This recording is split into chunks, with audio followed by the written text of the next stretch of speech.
Selamat malam pemirsa, senang sekali saya Balkis Manisan kali ini berjumpa lagi di acara Perempuan Bicara selama 1 jam ke depan bersama dengan Anda dan tentu narasumber saya yang sudah ada hadir di sini. Saya juga ingin mengucapkan karena masih dalam nuansa dan suasananya, mohon maaf lahir batin, selamat Hari Raya Idul Fitri. Mudah-mudahan ke depannya akan menjadi lebih baik untuk kita semua. Oke, yang sedikit tadi Anda lihat ya, bagaimana soal pinjol yang berujung maut ini ternyata bukan hanya 1 kali, 2 kali atau 3 kali saja dibahas oleh media begitu. Ini menjadi perhatian penting. Tidak habis-habisnya proses pinjol yang kemudian berujung maut ini jadi semakin meresahkan. Yang paling meresahkan adalah bagaimana kisah pilu dari seorang ibu yang kemudian membunuh anaknya ya dan juga dirinya sendiri untuk kemudian lari dari lilitan hutang pinjol. Saya akan membahasnya dengan narasumber saya yang sudah hadir di sini. Yang pertama ada Ibu Afiliani sebagai pengamat ekonomi kita. Selamat malam Ibu Afi. Selamat malam Mbak. Sehat ya Bu ya? Alhamdulillah sehat. Baik, Alhamdulillah. Kita juga ada Mbak Devi Ramawati, pengamat sosial kita. Apa kabar Mbak Devi? Baik, Alhamdulillah Mbak. Alhamdulillah. Ada juga Ibu Brigjen Pol Purnawirawan Sri Suari. Ibu Sri Suari adalah praktisi kepolisian yang sudah hadir malam ini. Apa kabar Ibu Sri? Selamat malam Mbak Balkis, selamat malam semuanya.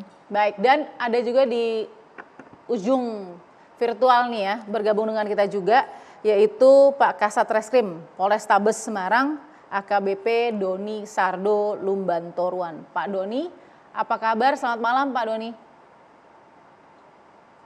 Selamat malam Mbak Balkis, selamat malam semuanya. Puji Tuhan semua sudah sehat semua Mbak. Terima kasih Pak sudah memberikan waktunya. Kita harus lihat dulu seperti apa kasus yang sangat ironi ini.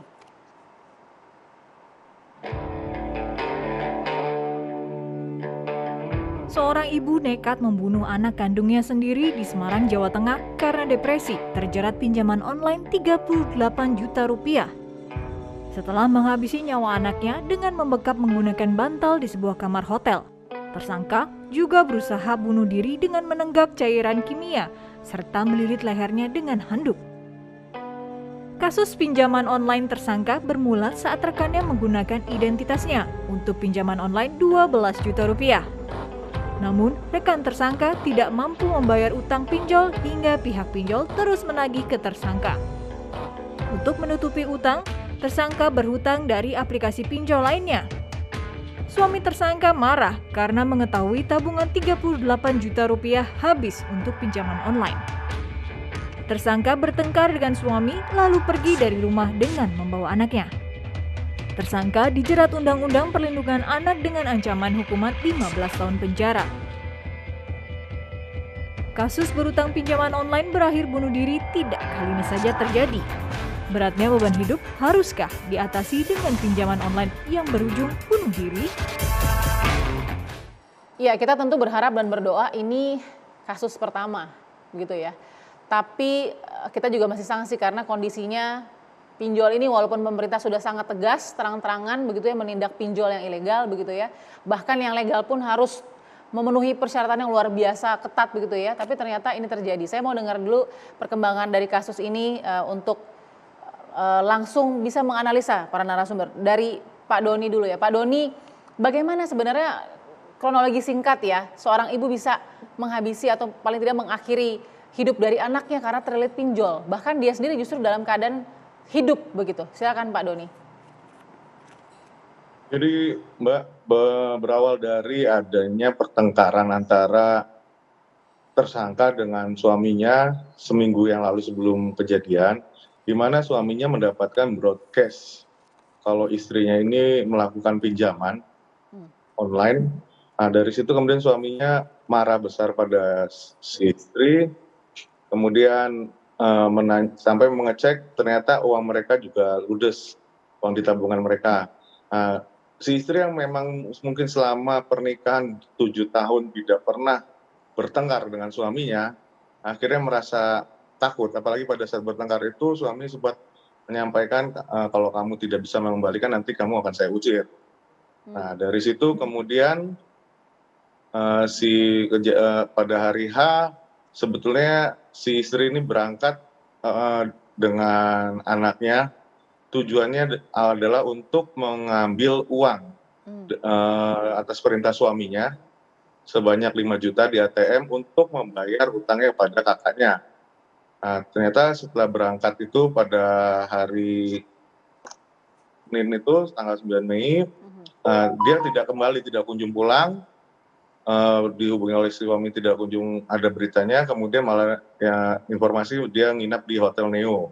Disitulah akhirnya kami mendapat informasi dari resepsionis dan security Hotel Neo yang menemukan kondisi ibu dan anak, di mana anak tidak bernyawa lagi dan ibu masih bisa terselamatkan. Ya. Oke, baik. Jadi efek domino ya Pak dari permasalahan pinjol ini. Tapi saya mau klarifikasi Pak, ini yang meminjam adalah tersangka atau pelaku atau orang lain sebenarnya? Jadi kalau dalam kasus ini berawal dari ada teman tersangka di tahun 2019 yang kebetulan pada saat itu masih dalam satu kantor bekerja dengan tersangka, meminjam identitas tersangka untuk melakukan pinjaman online. Nah, setelah melakukan peminjaman itu ternyata si temannya ini langsung kabur, langsung melarikan diri, sehingga akhirnya ya si tersangka ini yang diteror oleh pinjol ini Oh, jadi untuk pembayaran menggunakan utang. data dan identitas dari pelaku ya Pak? Pelaku awalnya begitu. Oke, Nah, silakan Pak. akhirnya setelah bermula dari situ, si tersangka akhirnya mengenal pinjol dan kemudian akhirnya untuk menutup utang-utang sebelumnya akhirnya dia melakukan dari pinjol ini. Jadi dari lubang tutup lubang sampai dengan pada terakhir ini dia menggunakan uang tabungan milik bersamanya dengan suami untuk pembayaran utang itu. Oke, boleh kita tahu Pak jumlah utang dari teman pelaku yang kabur itu berapa ya? Berawal dari utang sejumlah 12 juta rupiah, Mbak. Oke, Sampai akhirnya total 38 juta yang harus dibayarkan diambil dari tabungan. dalam kurun waktu berapa lama Pak Doni bisa naik Kurang lebih seperti itu? dari 2019 waktu itu utangnya, kemudian kan dari lubang tutup lubang jadi kurang lebih 2 tahun. Nah, posisi dari peminjam ini atau teman dari pelaku sekarang apakah juga akan dicari kepolisian atau bagaimana Pak? Dan kita dalami untuk penyelidikan terkait teman dari pelaku, tapi untuk terkait kasus nantinya adalah untuk kasus yang berbeda ya pastinya gitu Mbak, bukan untuk terkait dengan kasus pembunuhan ini Mbak. Iya betul, tapi mohon maaf Pak Doni kan memang ini ada penyalahgunaan identitas ya Pak ya? Artinya dilakukan oleh teman Betul. dari pelaku. Apakah polisi juga akan mengejar ini atau hanya konsentrasi kepada kasus pembunuhan anak dari pelaku? Akan kita dalami Mbak, akan kita selidiki dalam kasus yang berbeda untuk teman pelakunya karena meminjam identitas ini Pak. Oke, Pak, ini kan lokasinya di hotel ya Pak ya? Nah, Betul. kalau dari pemeriksaan awal Pak Doni, apakah ini termasuk pembunuhan berencana oleh sang ibu? Kalau berdasarkan keterangan pelaku, niat untuk membunuh itu timbul pada malam harinya di hari Senin tanggal 9 Mei, di mana dia browsing karena tadi dia takut akan kemarahan suaminya, akhirnya dia browsing di internet bagaimana cara bunuh diri dengan anak. Nah, dari situ kemudian akhirnya dia pelajari sampai akhirnya baru dilakukan setelah resepsionis menanyakan jam 12 siang itu menanyakan akan check out atau akan extend. Di situ dia baru melakukan pembunuhan terhadap anaknya. Oke, keberadaan pelaku ada di hotel karena memang ingin melakukan hal itu di sana atau bagaimana ya Pak? Atau memang diusir atau bagaimana? Berdasarkan keterangan awal, dia kan pergi atas seizin suaminya. Atas izin suaminya waktu pergi karena memang tujuannya untuk membayar utang. Nah, cuma ternyata setelah pergi itu dia tidak kembali, Mbak. Jadi tujuan awalnya dia pergi ini kan sebenarnya hanya untuk menghindari suaminya, takut suaminya marah besar. Oke, jadi dalam hari yang sama ketika seakan-akan berjanji untuk mencari uang untuk membayar, di hari yang sama pula akhirnya kemudian berencana untuk menghabisi atau mungkin mengakhiri hidup anak dan dirinya sendiri ya Pak ya, betul ya? Betul, betul. Nah, boleh Pak, terakhir saya mau tahu terhadap dirinya sendiri apa yang sudah dia lakukan? Sudah sempat melukai diri atau seperti apa? Terhadap dirinya sendiri, jadi setelah dia membekap anaknya, kemudian anaknya masih sempat meronta, pada saat itu katanya meronta, sampai akhirnya dia memastikan bahwa anak itu sudah lemas, meninggal. Dia buka bekapan bantal itu, dia sempat membersihkan darah dari muka korban. Setelah itu dia meminum sabun cair beserta air sabun. Kemudian dia melilitkan lehernya dengan handuk. Dengan harapan dia meninggal gitu. Oke, nah tadi sudah mengkonsumsi cairan yang berbahaya, itu apa efeknya? Sempat dia terluka atau sama sekali tidak ada efek, Pak Doni? Efeknya ketika kita temui dia sudah dalam keadaan pingsan lemas gitu Mbak. Oke. Cuma ketika ditemui itu kan ternyata kita merasakan masih ada detak jantungnya, kita bantu dengan alat bantu pernapasan sampai akhirnya dia diselamatkan. Oke, baik Pak Doni, terima kasih. Saya nanti akan sambung lagi Pak. Saya mau ke Mbak Devi dulu. Mbak Devi, ada dua sebenarnya dugaan tindak kriminalnya ya. Satu kan tadi ada pembunuhan, yang kedua adalah ya tadi ada pemalsuan identitas gitu kan terhadap dari teman kepada dirinya. Tapi yang Mbak Devi lihat secara general dulu dari kasus ini, kita sudah berkali-kali ya Mbak Devi berdiskusi panjang dan dalam soal pinjol ini yang kemudian berujung maut. Apa yang bisa dikatakan Mbak Devi? Ya, pertama tentu kita prihatin kepada masyarakat yang harus menghadapi tekanan yang sebenarnya kenapa sih orang kemudian melakukan pinjaman begitu ya. Pinjaman itu sehat kalau kemudian dilakukan kepada organisasi yang tepat. Yang paling menarik adalah yang pertama, satu ternyata yang meminjamkan bukan sang ibu itu sendiri. Nah ini salah satu yang perlu kita sosialisasikan pada masyarakat, kalau meminjam pada institusi yang benar tidak mungkin ada pemalsuan identitas. Betul. Karena biasanya kalau ciri-cirinya kalau kita mungkin pakai identitas orang atau sebaliknya malah identitas kita diambil, sudah bisa dipastikan itu pasti ilegal. Mohon hindari.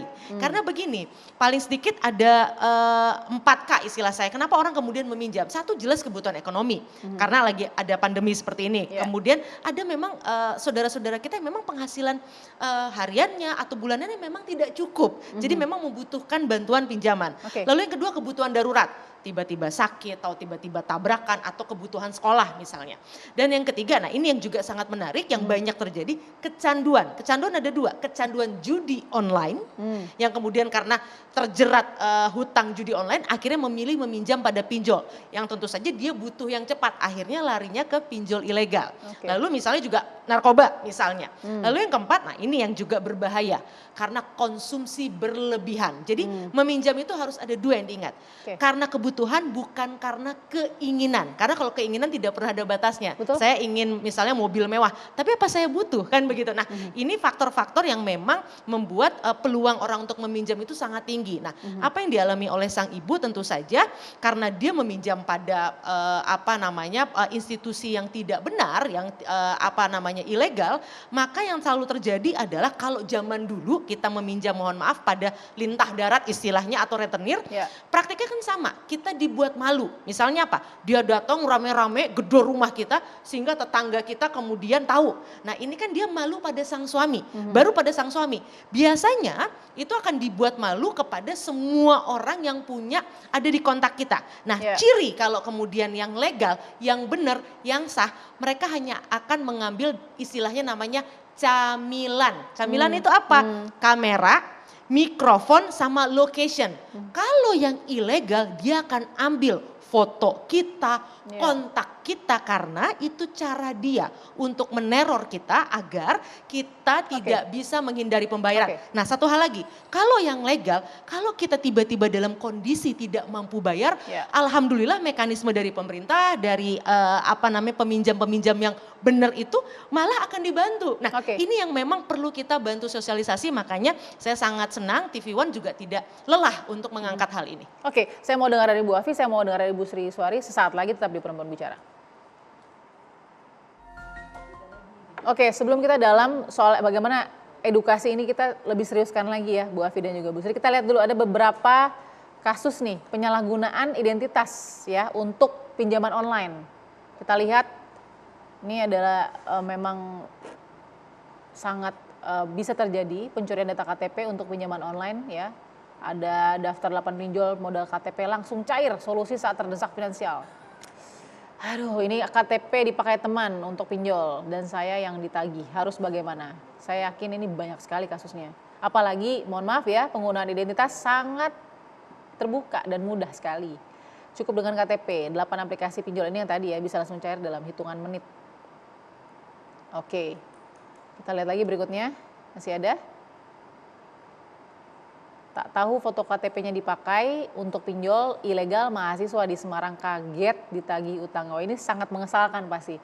Karena sama sekali nggak tahu ada proses pinjaman online dan untuk kebutuhan itu. Oke, saya mau ke Ibu Afi dulu. Ibu Afi, tadi Mbak Devi sudah melihat sedikit ya analisa yang sudah cukup jelas juga. Tapi dari Ibu Afi melihat kasus ini bagaimana? Oke, saya melihat kasus ini pertama memang ada kesalahan memberikan identitas pada orang lain. Itu nggak boleh. Jadi kalaupun ada pemalsuan digunakan tidak sengaja, itu kita juga harus lapor. Tapi kalau sengaja berarti kita sudah tahu bahwa identitas kita dipakai orang lain. Nah itu berarti kan resiko kita udah tahu resikonya apa. Berarti tagihan bisa ke kita karena identitas atas nama kita, itu pertama.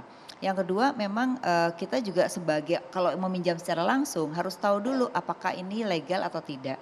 Karena kalau ilegal itu otomatis tidak menjadi tanggung jawab institusi dari negara gitu. Sehingga nantinya ketika dia menjadi korban baru dia lapor kepada kepolisian. Itu pun kalau mereka punya bukti. Kalau nggak punya bukti biasanya orang kan kalau ditagih takut tuh.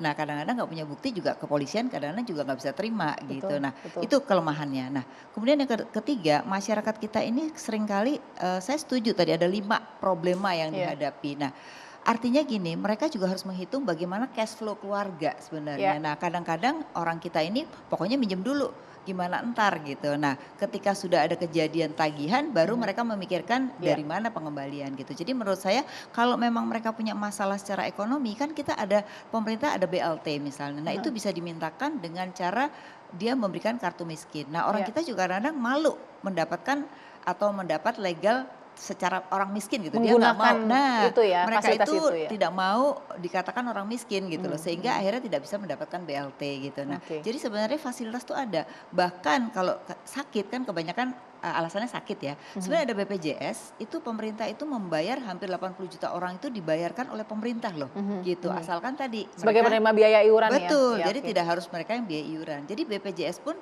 bisa mereka gratis gitu. Jadi menurut saya sebenarnya fasilitas pemerintah dari mulai BLT sampai kesehatan tuh ada kalau memang alasannya itu gitu. Oke, kalau yang dicuri datanya Bu Afi, ini kan ini memberikan karena teman gitu. Kalau yang dicuri datanya seperti apa? Tadi kan kita lihat tuh ada screenshotnya ya. Tadi dia tiba-tiba ditagih aja gitu karena data KTP dipakai. Nah kalau gini, kalau memang dia tidak memberikan, artinya data dia dipakai ilegal, dia bisa laporkan bahwa itu bukan dia.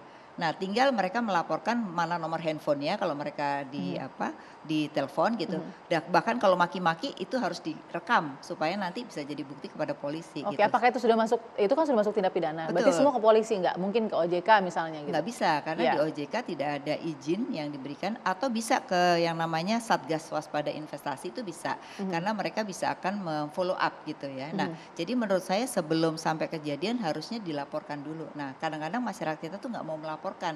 Nanti kalau udah kejadian yang sudah buruk sekali baru melaporkan gitu. Nah ini jadi memang harus waspadanya kita itu harus melihat apakah kita itu memberikan secara langsung atau tidak. Kalau tidak kita juga harus tetap laporkan. Gitu. Oke, baik. Yang jadi parameter buat Ibu Afi apa? Untuk mengetahui pinjol ini sudah ya mati 1 tumbuh 1000 lah ibaratnya yang ilegal ya. Nah ini ada salah satu hal yang menurut saya perlu diregulasi oleh pemerintah khususnya adalah nomor handphone. Karena sekarang yang namanya digitalisasi semua kan menggunakan handphone. Nah nomor handphone itu gampang sekali ganti-ganti ya. Kita bisa pakai KTP palsu untuk bikin nomor baru. Lalu kalau udah kita mau menipu orang lain lagi kita matikan, kita beli lagi nomor baru. Nah harusnya tidak boleh. Harusnya nomor handphone itu punya identitas diri. Misalnya saya punya 3 ya identitasnya saya gitu. Nah kalau sekarang enggak, siapapun bisa membuka. Nah, kalau itu tidak diregulasi, penipuan itu tidak akan pernah berhenti. Akses utamanya yang harus ditutup karena dulu otomatis yang namanya pinjol itu kan menggunakan nomor handphone yang berganti-ganti gitu. Nah, ini juga menurut saya harus diregulasi. Jadi tidak hanya dari sisi perbankan dan keuangan, tapi dari sisi nomor handphone provider itu harus diregulasi. Saat ini belum diregulasi. Itu penting sekali itu Bu Afi. Mudah-mudahan didengar ini oleh pihak-pihak yang bisa mengubah regulasi itu yang penting sekali. Sekali. Saya mau ke Ibu Sri. Ibu Sri dari sini saya juga sebenarnya tadi agak terpikir ini ada 2 kasus, tapi kita masuk ke kasus pembunuhannya dulu ya Bu. Yang dilihat dari kacamata Ibu nih juga sering menghadapi ibu dan anak ya kasus seperti ini, bagaimana Bu? Ini cukup pelik karena penyidik harus memastikan apa tingkat depresinya tuh sejauh apa, si pelaku, sang ibu ini yang membunuh anaknya ini. Apa saja yang dia pertimbangkan antara malam itu rencana itu muncul sampai searching di internet, itu sampai mengeksekusi setelah jam 12 siang. Nah ini polisi harus benar-benar menggali sejauh mana tingkat depresinya di samping tetap kerjasama dengan ahli di bidang itu. Tetap.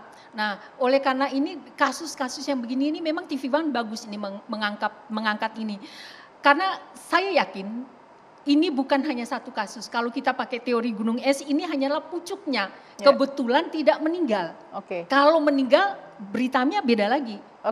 Barangkali tetapi dengan kasus-kasus demikian juga polisi diberikan pelajaran. Artinya ketika ada bunuh diri kita tidak hanya berhenti pada persoalan korban. Makanya selalu kita memeriksa orang-orang terdekat.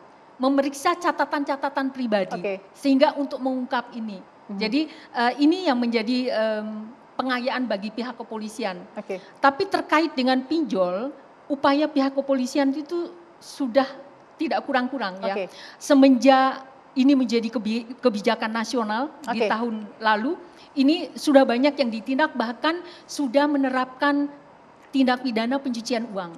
Artinya apa? Uang semua milik dan delalahnya banyaknya pendatang ya, orang asing, ekspatriat yang menggunakan jasa warga kita sebagai pegawainya. Nah ini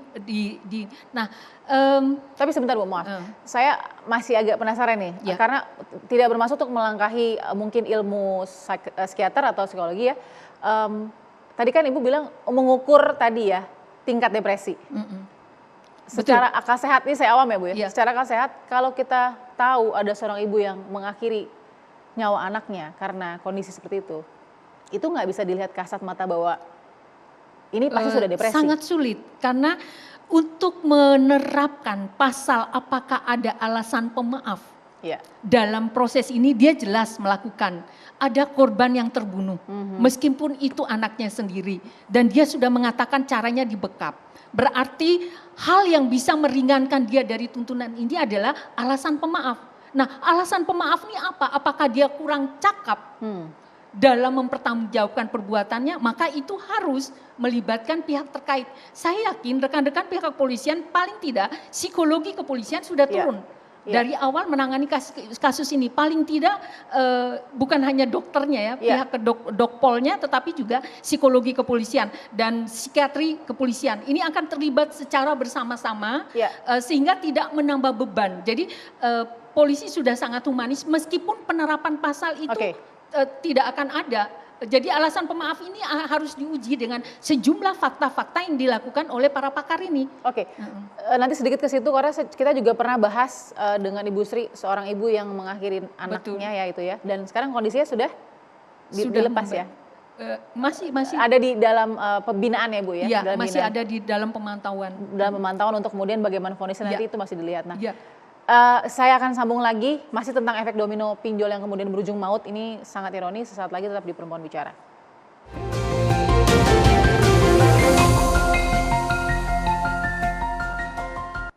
Terima kasih Anda masih menyaksikan Perempuan Bicara. Saya mau lanjut tadi ya perbincangan kita Ibu Sri sebelum jeda ya. Artinya di situ ada tingkat depresi. Nah, ternyata hukum atas tingkat depresi itu juga tidak semudah itu ya. Betul, tidak semudah itu. Jadi polisi di sini harus melibatkan pakar lintas keilmuan.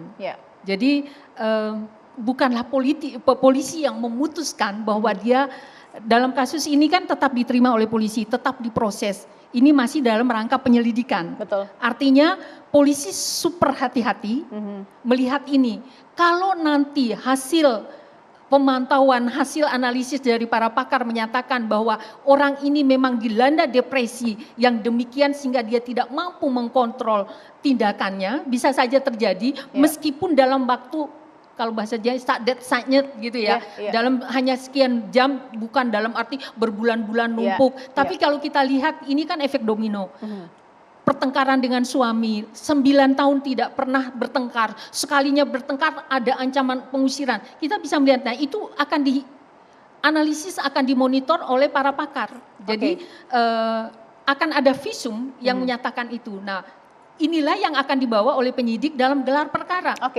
Kalau memang kasusnya seperti ini, kalau ada hasil visum yang menyatakan bahwa dia tidak cukup cakap atas perbuatannya saat itu, maka polisi tidak akan melanjutkan kepada proses penyidikan karena subjek hukumnya itu tidak layak dimintai pertanggungjawaban atas perbuatan itu. Oke, belajar dari kasus ini kalau soal pembunuhannya ya Bu ya, belajar dari kasus dari seorang ibu yang kemudian melukai 2 anaknya dengan menggunakan cutter itu ya Bu ya. Betul. Oke, kalau gitu saya langsung klarifikasi sedikit ke Pak Doni. Pak Doni, apakah dari pemeriksaan saat ini tidak terburu-buru melihat dulu bagaimana kondisi kejiwaan dari pelaku atau seperti apa Pak Doni?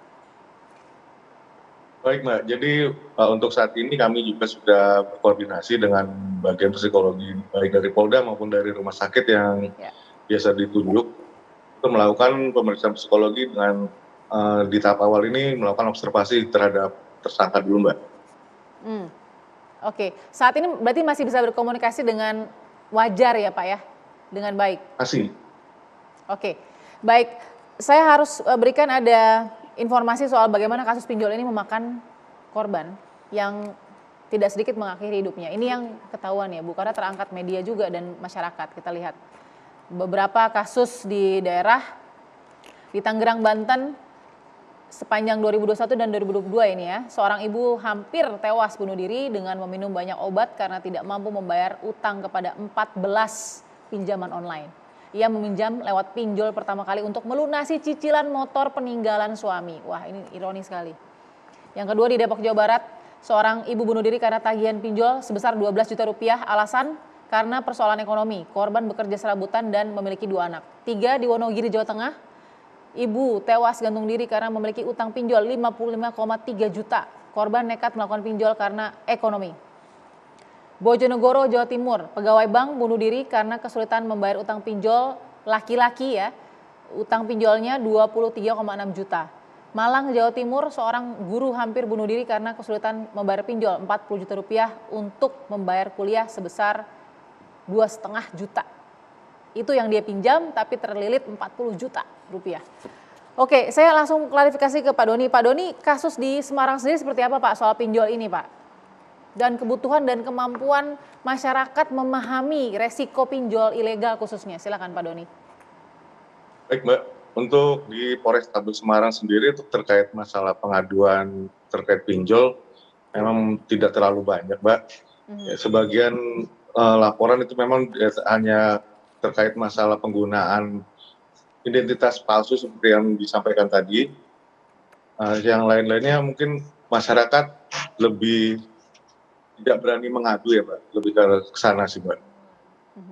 Karena kan kebanyakan sebenarnya ini pinjol ini ilegal tapi mereka sendiri yang masuk ke situ gitu Mbak.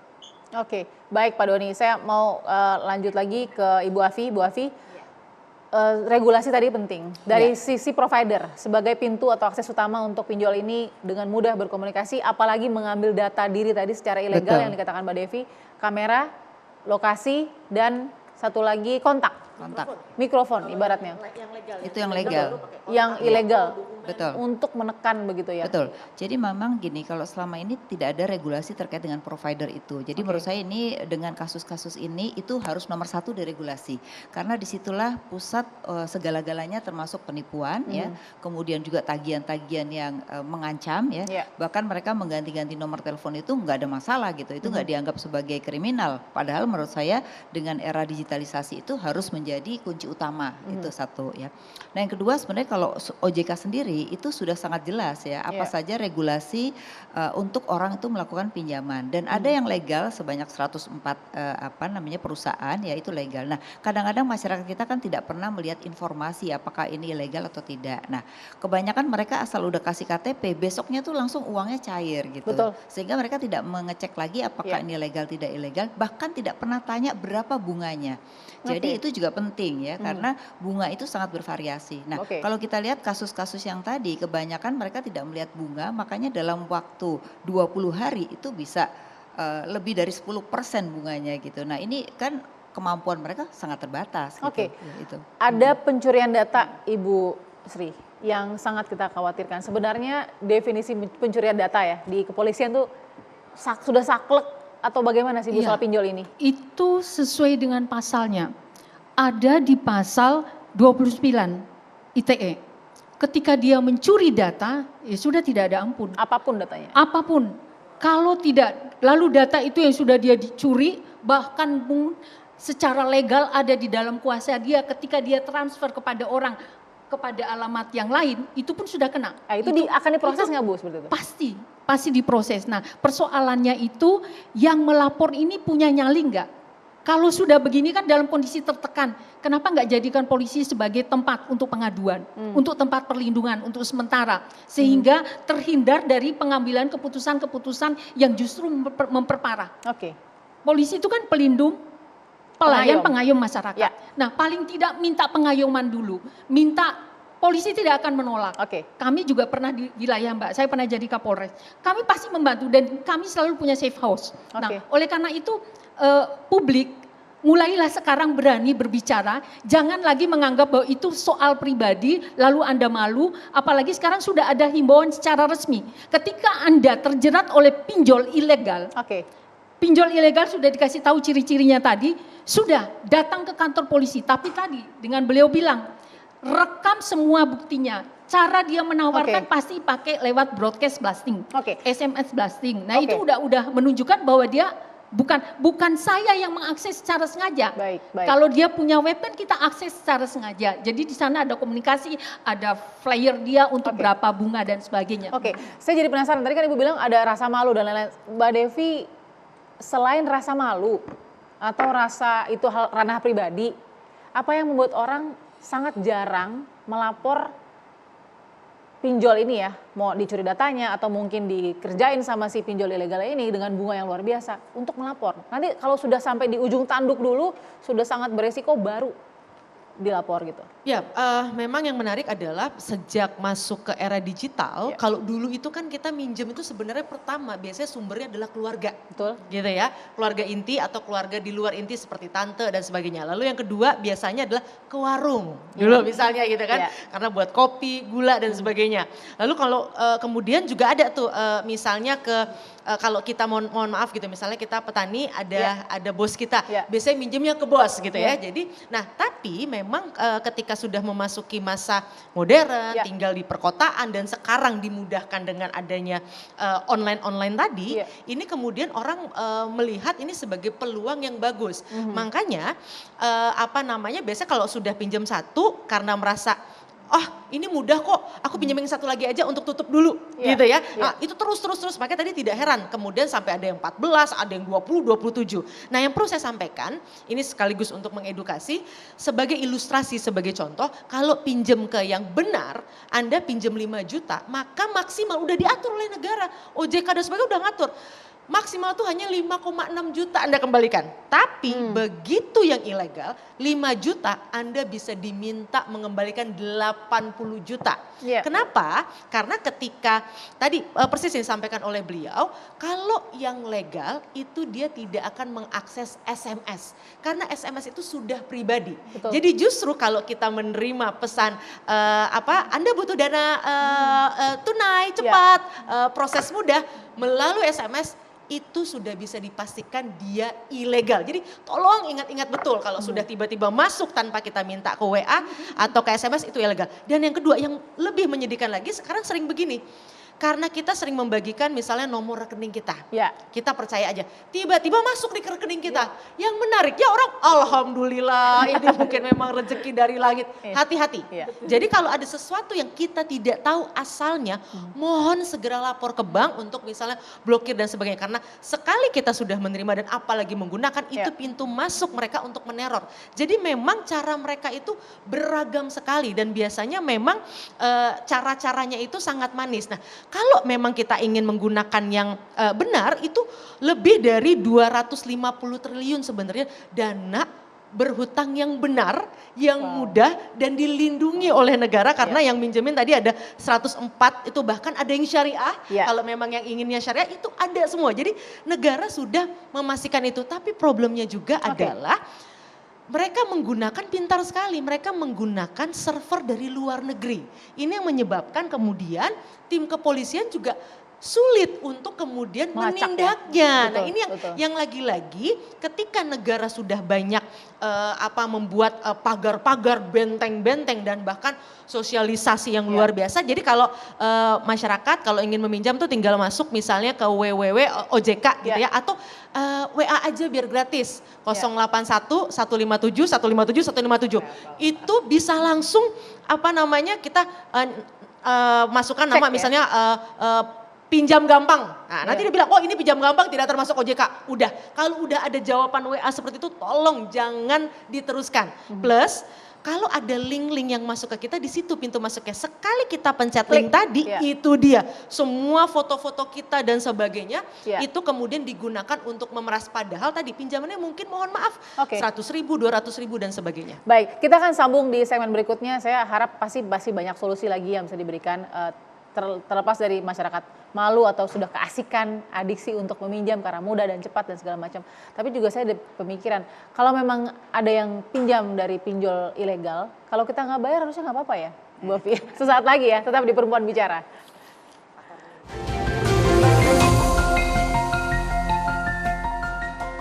Baik, kita akan lihat dulu bagaimana suara masyarakat, Ibu Afi, Mbak Devi, Ibu Sri dan juga Pak Doni soal pinjaman online yang tidak semua meresahkan, ada yang memang bermanfaat, tapi juga banyak yang meresahkan. Seperti apa pendapat mereka? Kita dengarkan.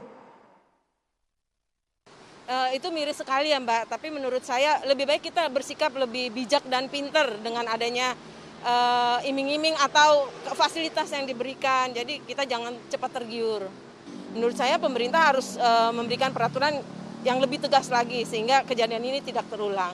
Itu buat saya juga sebuah jebakan ya untuk para ibu-ibu atau bapak-bapak anak muda yang seolah-olah kemudahan yang didapat tapi dikala membayarnya kena trap, istilahnya ya, kena trap dengan tidak bisa membayar bunganya. Ya kita miris aja Mbak, emak-emak sampai ibu-ibu itu jangan sampai terjadi lagi gitu. Soalnya kan udah ada kejadian kayak gini gitu. Ibu-ibu itu kan konsumtif ya. Nah, itu supaya menghindari gitu loh, bisa menahan diri untuk jangan gaya hidup yang harus diinikan itu Mbak.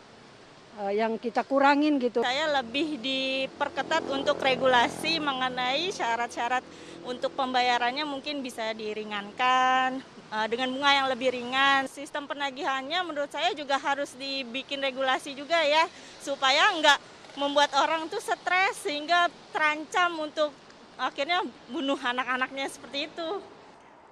Oke, banyak dari suara perempuan karena memang ini sangat titik simpul yang penting ya, soal bagaimana ketahanan diri juga soal pinjol ini. Nah, saya mau dengar solusinya dari Bu Afi dulu. Bu Afi, gimana nih kita kalau menghadapi pinjol ilegal, dia juga ilegal nih.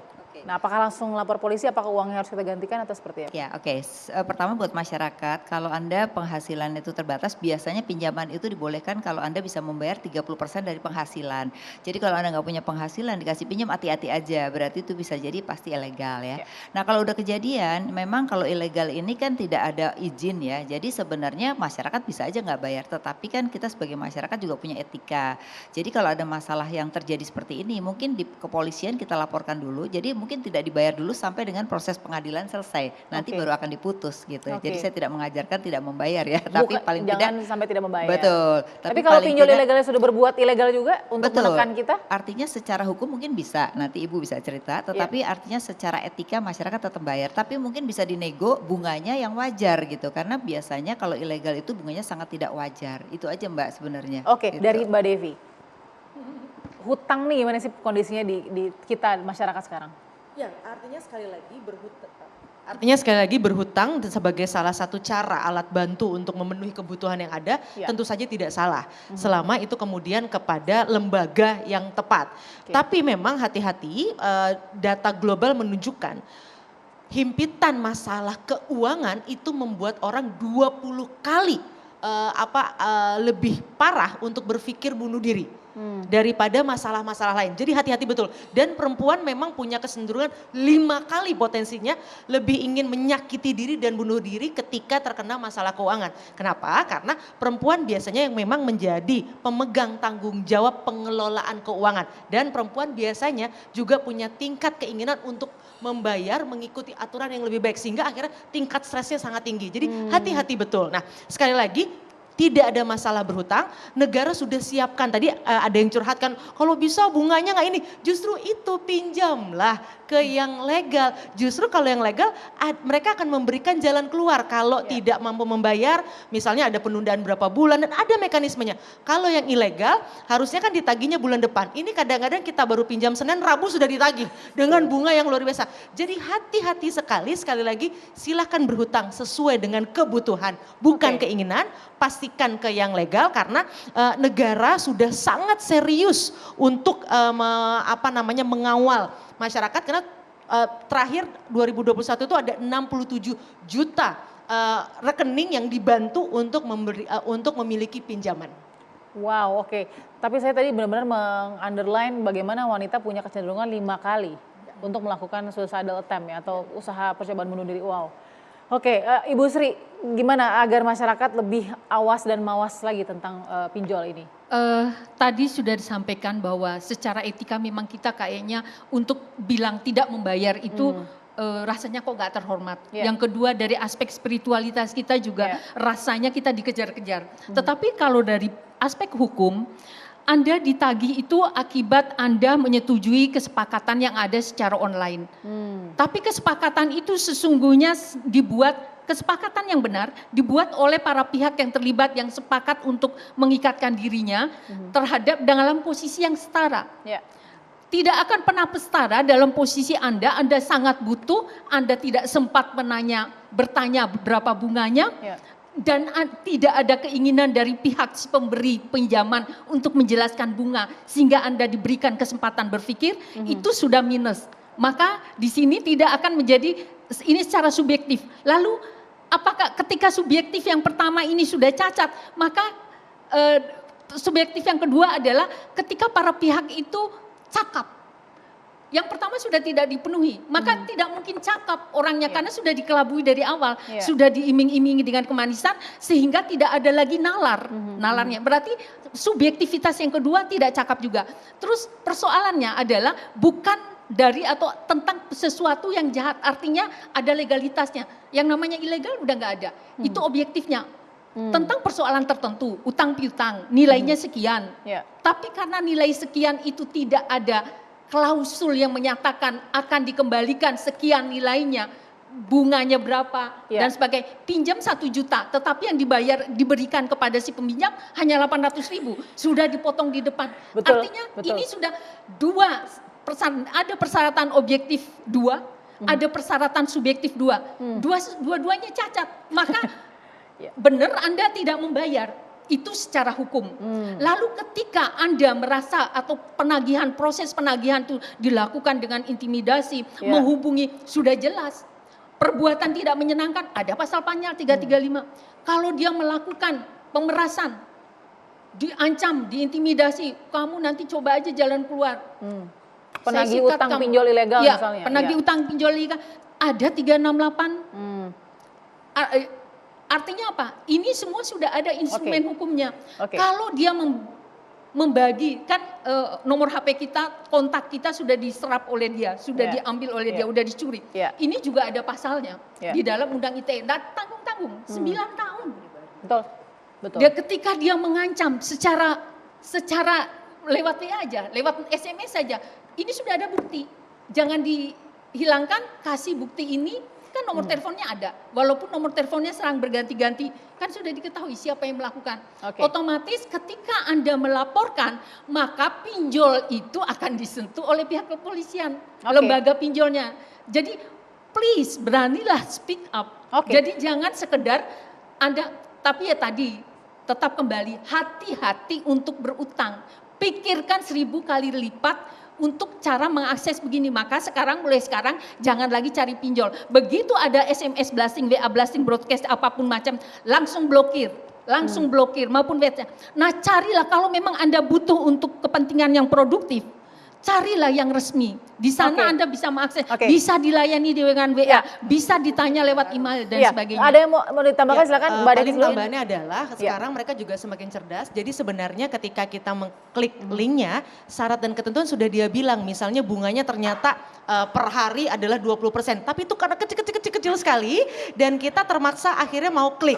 Dan yang kedua, hati-hati kalau kita ke mesin pencari, sekali saja kita pernah di mesin pencari kemudian mengatakan mencari pinjaman, itu pinjaman ilegal itu akan langsung mengirimkan iklan dan meneror kita terus sampai akhirnya kita tertarik untuk mengklik. Mbak Devi. Mungkin tambahannya gini, sekarang ini kenapa pinjol terus ada? Karena hukuman kepada para pelakunya tuh sangat ringan, sehingga terus-menerus mereka melakukan gitu. Nah, oleh karena itu hukuman terhadap pelaku ilegal ini harus lebih berat sehingga daripada mereka ITE tidak tadi berani. ya Bu ya? Iya. Daripada gitu. ITE 9 tahun itu juga harus lebih berat pinjol ilegal. Tapi kalau sekarang, kalau pihak polisian benar itu pinjol ilegal, akan langsung dikomunikasikan dengan OJK dengan pihak terkait. Dari persoalan itu langsung diblokir semua aksesnya. Satu. Yang kedua, sekarang pihak kepolisian menyita bukunya, melakukan penelitian. Jadi polisi selangkah lebih maju, proaktif. Buku-buku itu didatangin korban-korbannya sehingga dia dikenakan pasal TPPPU. Baik, saya harus ke Pak Doni terakhir. Pak Doni, ada mungkin pesan singkat kepada masyarakat soal awas dan mawas terhadap pinjol ini, silakan. Himbauan dari kami untuk seluruh masyarakat apabila terjebak dalam pinjol ini dan arahnya sudah mengarah ke tindak pidana agar segera melaporkan saja kepada pihak kepolisian. Demikian, Mbak. Oke, jangan lupa tadi ya hotline sudah dibagi juga oleh Mbak Devi tadi ya. Jangan lupa langsung dicari ke website OJK juga sudah ada. 08 157 157 157. 08 diulang lagi. 081 157 157 157. 157-nya 3 kali. Akses via WA sudah otomatis nanti segala rupa pertanyaan bagaimana akan keluar, negara sudah siapkan ruangnya. Baik, mudah-mudahan itu bisa menjadi masukan yang bermanfaat untuk Anda pemirsa yang mungkin memang membutuhkan untuk melakukan pinjaman online tapi tetap awas dan mawas terhadap resikonya. Terima kasih narasumber yang luar biasa dan juga Pak Doni tadi yang bergabung. Saya akan jumpa kepada Anda minggu depan. Sehat selalu, sampai jumpa.